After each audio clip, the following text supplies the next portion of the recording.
Question में पूछा गया है कि ऐसा कौन सा ऑर्गेनिज्म है जिसमें मल्टीपल फ्यूजन होती है। मल्टीपल फ्यूजन का मतलब क्या है, एक से बहुत सारों का बनना। तो अगर आपको याद हो एनसीईआरटी में, पहले इससे पहले हम हिंदी में भी बात कर लेते हैं कि बहुविखंडन में कि आलैंगिक जनन हो और बहुविखंडन वाला हो। बहुविखंडन मतलब एक से बहुत सारे बनना, एक से बहुत सारा बनना। अब अगर एनसीईआरटी के डायग्रामों को हमेशा, जी हमेशा याद रखो, एनसीईआरटी के डायग्राम बहुत ज़्यादा इंपॉर्टेंट होते हैं। तो यहाँ पर साफ साफ लिखा है मल्टीपल फ्यूजन होती है प्लाज्मोडियम में, मतलब कि भैया प्लाज्मोडियम में ही बहुविखंडन होता है। तो इसलिए हमारा आंसर हो जाता है कौन सा, प्लाज्मोडियम, मतलब डी इसका आंसर बिल्कुल करेक्ट हो जाता है। एक बार इस क्वेश्चन में पूछा गया है कि लेंस सिस्टम में ह्यूमन आई के अंदर इमेज कहाँ बनती है और लाइट सेंसिटिव स्क्रीन कहाँ होती है। तो आप अगर देखें तो मानव नेत्र में लेंस निकाय प्रकाशीय सुग्राही पर्दे पर प्रतिबिंब बनता है। जहाँ पर बनता है, आप इधर हिंदी में अगर देखना चाहें तो इधर देखिए, नेत्र का लेंस निकाय एक प्रकाश सुग्राही पर्दे रेटिना, यानी कि रेटिना पे बनती है इमेज।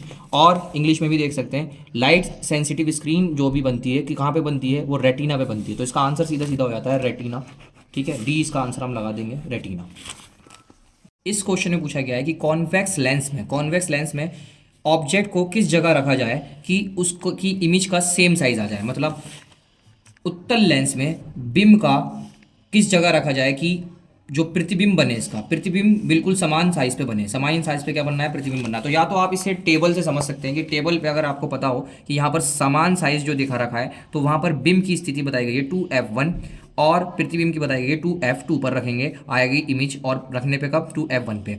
और अगर आप लोगों को इसे और क्लियरिफिकेशन चाहिए तो आप इस डायग्राम को देख सकते हैं। जब आप रेस जो है पहले सीधी जाके f2 पे कट करेगी और ये वाली डे ऑप्टिकल से आके सीधी कट करेगी, तो यहाँ पर 2f2 पे बनेगा। 2f1 पे अगर इमेज हमने कोई ऑब्जेक्ट अगर रखा है तो इमेज कहाँ बनेगा, 2f2 पे बनेगा।